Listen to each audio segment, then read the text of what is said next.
everyone, this is Stuart Gooch. I'm here with Road FC CEO Tae-hwan Kim. That's right, and we're going to be talking to you today about Road FC 56. We're coming to you live from Yeosu, the beautiful city of Yeosu, down in the south of Korea next weekend. And we've got an electric main event for you. Yeah, Kwon versus Shamil Zaburov. I'm more excited than other fights like Kwon versus Mansour Barnawi, and even Shamil Zaburov versus Mansour Barnawi. These two had some bad blood to each other when Shamil was about to fight Mansour, and Kwon at the time. He tried his best to create some bad blood, not just with Shamil, but also with Habib Nurmagomedov, Zaburov's cousin at the time. Of course, after the fight, Mansour won the fight. So Mansour and Kwon met at the final, but they already built up the bad blood anyway, and stylistically as well, they're both very good strikers. So I think this is gonna be a better matchup for the fans, and I'm also more excited. Yeah, that's right. During the weigh-ins, it was mainly during the weigh-ins, wasn't it? Whenever Zaburov was weighing in for his fights. I mean, he had four fights to get to the final of the $1 million tournament, and pretty much every time, Asol Kwon was there, wasn't he? He was taunting him. He was taunting him, what was this? A victory. Yeah. Victory, right? Just taunting him and taunting his cousin, right? Khabib. Habib, victory! Habib, victory! Habib, victory! Habib, victory! Wow! Yeah! He was so kind because he didn't say that in Korean, but to all the fans through the world, Road FC fans through the world, he said that in English. To make everyone understand what he was saying, and it worked pretty well, because at the last minute, that calm Zaburov, even that Zaburov got flipped out. Yeah, he kind of flipped out, and I think there was a moment where they were kind of face to face. Wasn't there? Just sort of eyeing each other up, and they're finally gonna meet. Obviously, Zaburov, he came up a little bit short in that fight with Mansour Barnawi. He really pushed Barnawi, didn't he? He was the only kind of, real threat to Mansour Barnawi throughout the tournament. He was up on points. He was winning the fight. Yeah. And then, he just got caught with a devastating flying knee. That kind of thing could happen to anyone in MMA. That's the nature of mixed martial arts. So no one could say Shamil's bad because he got caught in the last round and stuff. Before that happened, as you just said, what Shamil and Barnawi showed was the cutting-edge techniques of modern MMA. Barnawi's sweep, of course, from the bottom position over and over. Yeah, 3 times. I think. 3 times. Yeah. But even before the sweep, Shamil didn't stop there. He always recovered his own position and stuff and went back to the striking battle. Even when Mansour Barnawi got his snack and stuff, Shamil was like, oh, it's kind of like nothing. I can break away, then get back to the striking battle I want. He, not only Mansour Barnawi, the winner, but the loser, Shamil Zaburov himself, also showed what kind of techniques he had at the through the whole fight, and it was very impressive. Yeah, so we really saw what Shamil Zaburov can do since the Rones Torres fight, right? In the semi-final of the $1 million tournament, that's when we really saw his striking come into play up against the jiu-jitsu player in Rones Torres. He really showed his all-round game during that fight. Wow, that was one of the most complete kind of dominance in Road FC history. It was a great performance. Rones Torres is a tough guy, so he didn't give up. But Shamil's dominance was so obvious. It's funny because at first, when the tournament began, when we got the profile of Shamil Zaburov, everyone inside the company thought he was a wrestler. Right. Of course, his wrestling is really good. Yeah. But freestyle wrestling back then. yeah. But it's funny because in a real fight, he uses mainly his striking. He doesn't shoot much. He uses his wrestling more of like a defensive way. Stay on his feet, and he masses around with opponent with sticky jab and great footwork and stuff. And man, he's a very, very difficult puzzle to solve, in my opinion. Yeah. Yeah, I mean, once he does get the fight to the ground, though, he's got very good control, hasn't he? From the guard position, just throwing, heavy ground and pound from that position. Exactly. Yeah, he's a difficult puzzle to solve, as you said. Wherever the fight goes, I mean, stand-up fighting, ground fighting, Shamil is a very, very good guy. And one thing I want to point out as his main weapon is his jab. In striking battle, of course, he has a lot of things, a lot of weapons in his arsenal. I mean, he's got great combinations, especially the right cross, some counter right cross, left hook, and leg kick, sometimes left high kick. And of course, in some situations, he would shoot to counter his opponent's strikes. But trust me, I mean, the main weapon, the main thing that establishes everything, that sets up everything, is his jab. Yeah, I guess, with the jab, he's able to find his distance, right? Yeah. He's able to keep his distance and do what he wants. And, he has a really good way of just grinding out victories, right? He had 4 fights to get to the final of the $1 million tournament. All of those were via unanimous decision. He just grinds and just wears down his opponent and doesn't let them implement their own game plan, right? He just enforces, his style upon people. Exactly. And at the same time, I think it also shows that Shamil's like a basic tendency. I mean, he doesn't take any risk. Yeah, he doesn't. In my opinion, much, right? Once he sets a rhythm, and he forces his opponent into that rhythm and trap him, then he doesn't let him go. He doesn't let his opponent go, but at the same time, he doesn't make great efforts to kill his opponent inside that trap.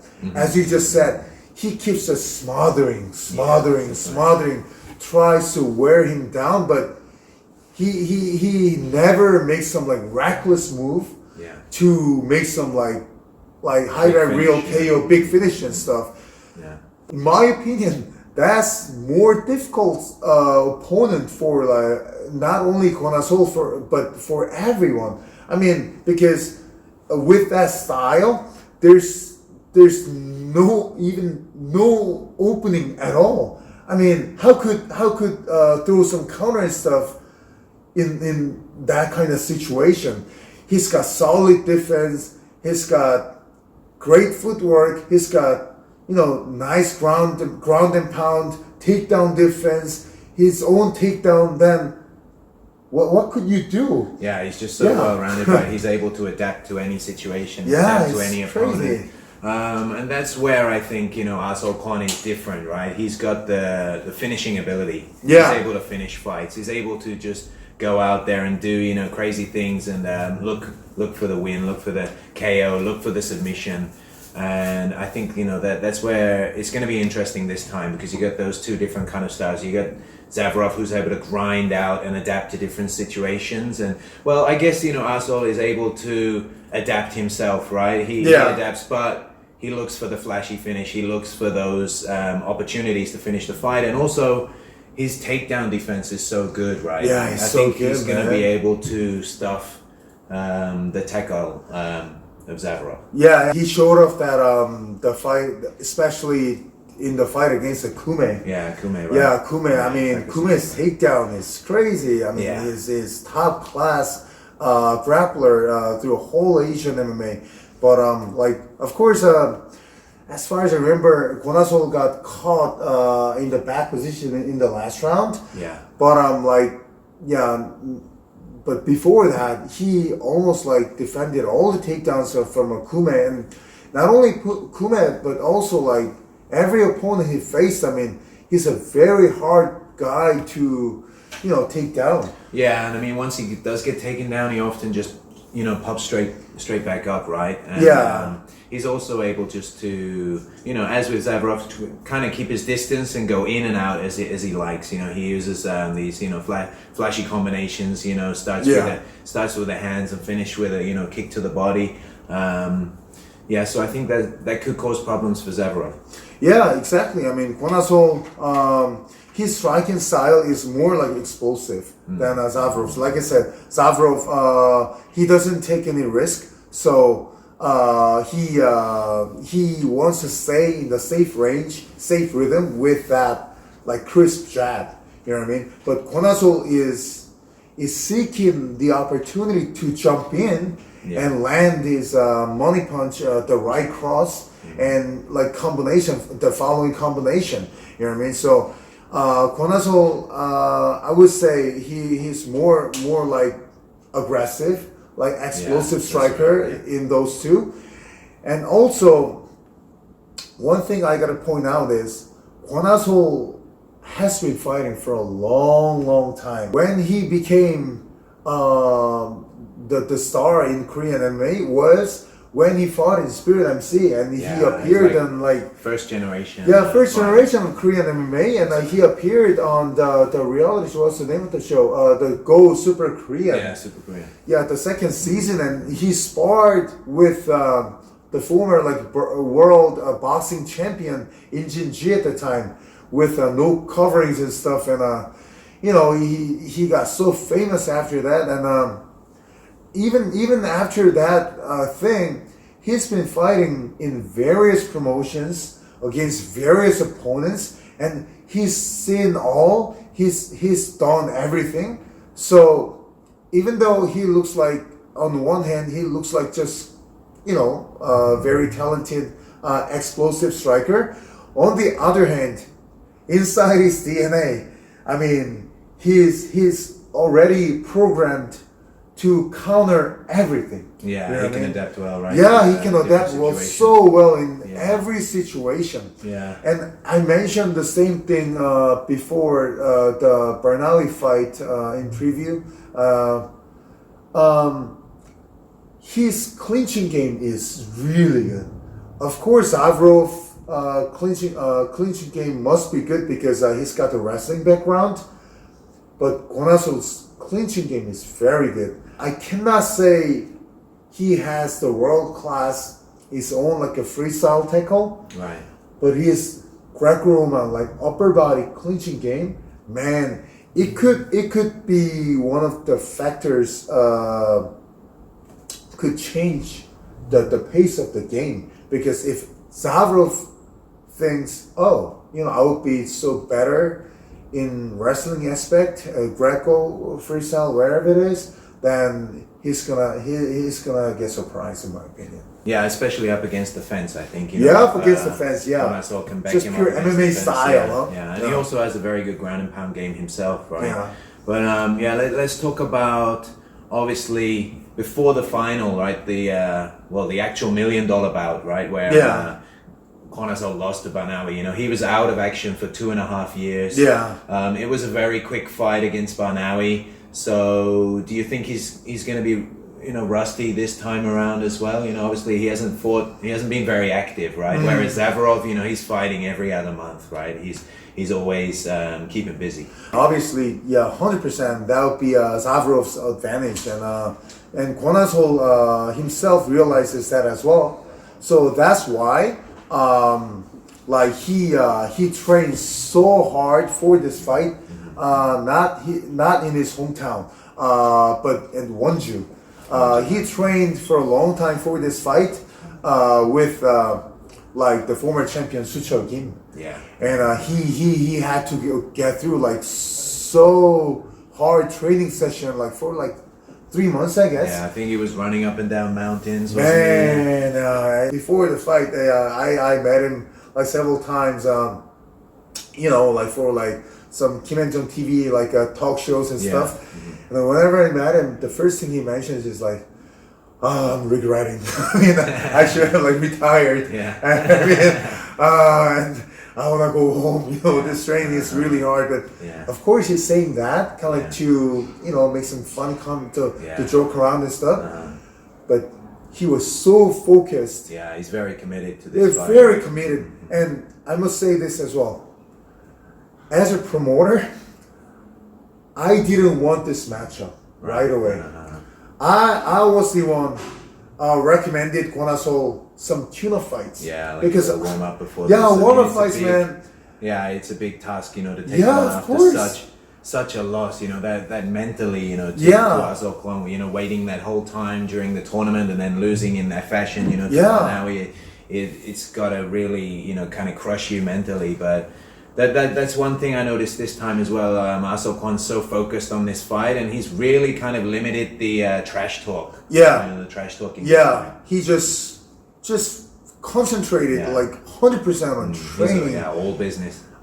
At the same time, I think he doesn't have the energy anymore to trash talk because Yeah. you know, Yeah. he's just worn out, man, with, Yeah. with the training and stuff. Kwon is that focused. As I said, he's the one. He was the one who wanted this fight. He actually told me that other than the fight against Shamil and after that Barnawi, he said he would just retire. Right. Okay. You know, yeah. he said he has no interest in the fight against other fighters. Right. Okay. Yeah. Those I was like, okay, whatever. I mean, Yeah. So this is really kind of career defining, right? For Yeah. him, you know, he's got to win this fight. You know, Yeah. If he misses this opportunity, he's Then, really going to regret it. Yeah. yeah, I'm not sure if he's gonna keep that motivation for the next fight or not. So yeah, keep competing. So yeah, 100%. I mean, this is in my opinion, this is the most important fight of his through his whole career. And as you said, I mean, this will define his path after the fight, where he would go. Yeah. Of course, every fight is important, but yeah, usually fighters, if every fight is kind of like same, you know. Yeah, if you win, then you know, you just do your best to you know, keep doing it. If you lose, then you go back to your gym and Yeah. you try to get better and then come back. Yeah. But if Kwon loses this time, there's very, very high possibility he would just retire. Retire, yeah, sure. So Yeah. I'm very excited, but at the same time, as a promoter, I'm very worried because Shamil, Kwon, I want to have both Both of for a them, right, yeah, long sure, time yeah. in my Yeah. promotion because both are so precious, so exciting fighters. Yeah. So yeah, I'm so worried. I mean, yeah, whoever wins, whoever loses, I don't care. But yeah, they should like stay in Road FC like forever, man. Yeah, so in my opinion, this fight is either going to go one of two ways. I would think, you know, one option is that Zaburov is going to grind out the victory. You know, he's going to show that kind of dominant performance that he did last time. You know, he's going to try to dominate all aspects of the fight. You know, perhaps take, you know, Kwon down and try to, you know, control him. Yeah. From the guard position, from the half guard, or you know, Kwon, he's going to go in and he's going to look for the quick finish. And Yeah. we could see a pretty quick fight. You know, I think it's either going to go, you know, the full distance or it's going to be over quickly. So you're going to have to watch carefully. Yeah, and obviously Kwon is a bigger guy.